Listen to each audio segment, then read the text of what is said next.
Hello guys, हामी चाहिँ अब खेत गर्ने कार्यक्रम सुरु भयो। त्यही भएर ड्युटीमा आएको छौँ। मलाई चाहिँ एकदमै तिर्खा लाग्यो, त्यही भएर पानी खान लाग्यो। पानी सानी ल्याएर व्यवस्था गरेर सबै पानी खान्छु।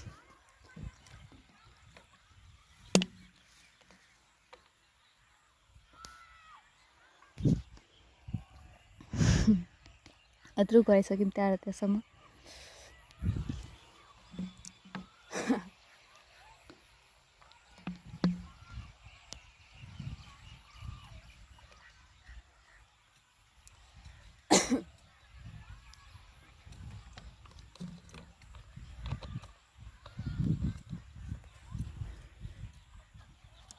पानी चाहिँ एकदमै मिठो छ कि, चिसो बोरिङको पानी एकदमै मिठो। हेर्नु हालिदियो ल ल वहाँसम्मको हो। यहाँ यो बाटोदेखि ओ त्यो पोल, त्यो आला पोलसम्मको सबै खन्नुपर्ने हो। मलाई चाहिँ तिर्खा लाग्यो अरे पानी लगिदिन्छु।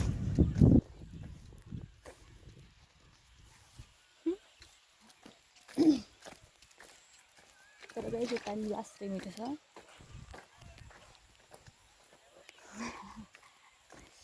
देखियो हाँ मलाई यस्तो देखियो दिनुहोस् पानी हजुर। काम गर्नु छ, स्वागत त गर्नु पर्यो, रेस्पेक्ट त गर्नु पर्यो।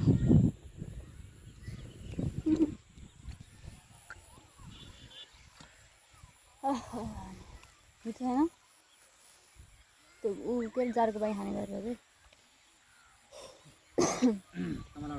बाई बाई गाइस, अब एकछिन म खान्छु।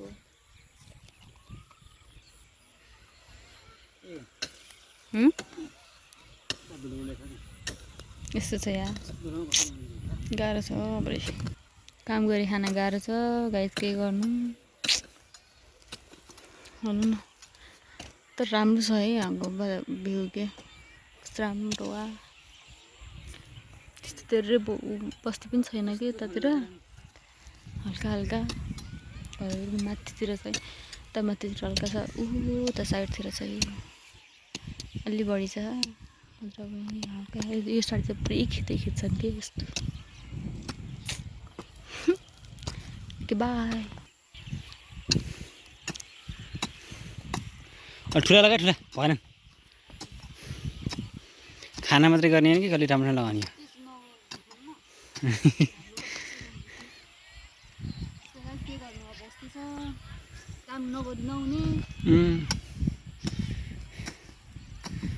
अच्छा म गर्छु।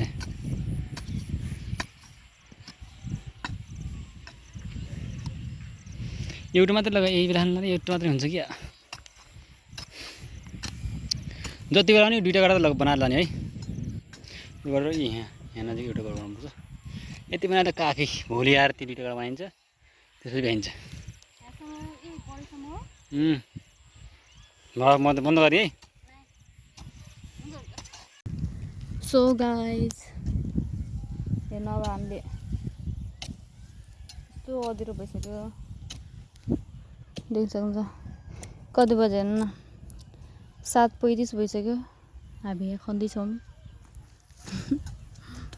गर्नु त भयो है, दिउँसो कस्तो गर्मी हुन्छ, दिउँसो आएर केही गर्न सकिँदैन। गर्नु त अहिले सबै कोही छैन, हामीले खेतातिर पनि कोही छैन, हामी मात्र हो कि कोही छैन। उहाँबाट को आउनु भए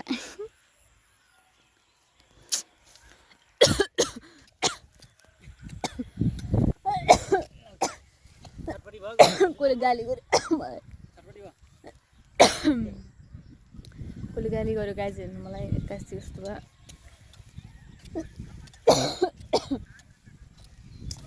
तर कस्तो आनन्द के है, अहिले कस्तो शीतल के बारी त्यही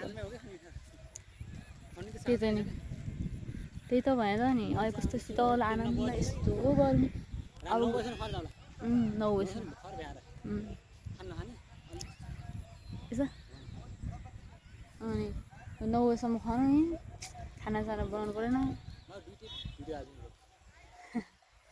खाना बनाउनु पऱ्यो खानु पऱ्यो है काम मात्रै गरेर त भएन खानाको लागि त दुःख गरिहाल्यो गाइजहरू तपाईँहरू कोही खानासाना बनाउने मान्छे हुनुहुन्छ भने यसो कन्ट्याक्टमा आउनु होला हाम्रो दाइको लागि विज्ञापन खुलिरहेछ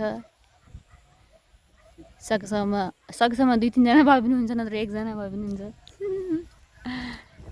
यस्तै गाइस रमाइलो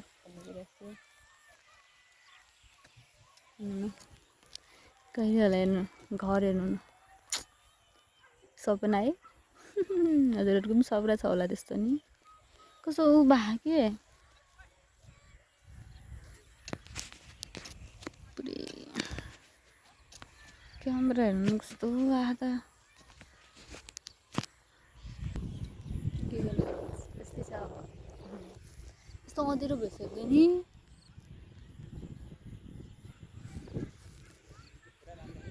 पुरै हेर्नु त यहाँको ऊ चाहिँ राम्रो लाग्छ कि यो चाहिँ ब्रोइलर कुखुरा फार्म हाम्रो खेतको नजिकै छ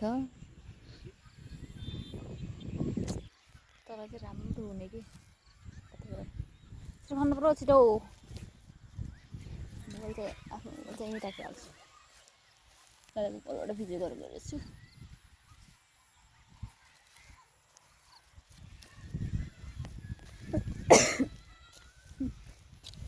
ल भयो होला म पनि खान्छु हो भयो भिडियो मात्रै गराएर त भएन खानु पनि पर्यो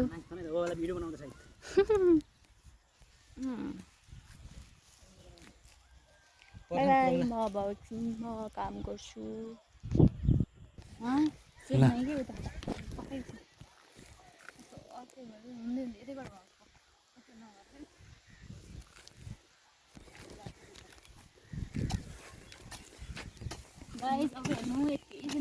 रात देखिया रातो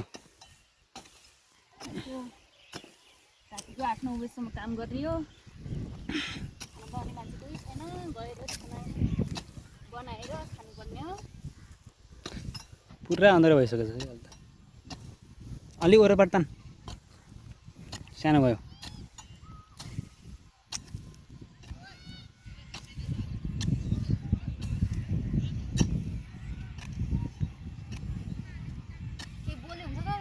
म के बोल्ने हो र म देखाउने मात्रै भयो तँ बोलियो मलाई बोल्दै आउनु मात्रै गएर के गर्नु र है बोल्नु पर्यो त क्या बोल्नु यार यसलाई बेसी त खुवाउने त एकदम मोटाइ छ त्यो यस्तो मोटाइ छ लास्टै मोटाइ छ यो यसलाई खनाएर चाहिँ अलिक दुब्लाउनु बनाउने भनेको कति मोटा खास समस्या त्यही हो ल भयो है good by good night Tata so guys अब हामी घर जान लाग्यो हाल त्यस्तो चाहिँ हेर्नु कति बजी हेर्नु न हामी कति बजी जान लाग्यौँ ठक्क 8 बज्यो 8 बजेर 8-9 मिनट भयो 8-9 मिनट कहाँ भन्नु पऱ्यो जान्छौँ गर खानासाना बनाउनु पऱ्यो खानु पऱ्यो बनाइदिने मान्छे कोही छैन म पुग्नु भयो उहाँ चाहिँ जस्तो हामी दुई भाइको जिम्मेदारी चाहिँ ठुलै छ आज यहाँ धेरै हुन्छन् कि कति धेरै यहाँ एउटा बोरिङ छ बोरिङमा कति धेरै हुन्छन् पानी खाने मान्छे तर सुक्कै पुरै झिलिमिली भएको छ यस्तो अल्झिरो भइसक्यो कि गाइजिनु न के गर्नु है ठिक छ okay by by love you good night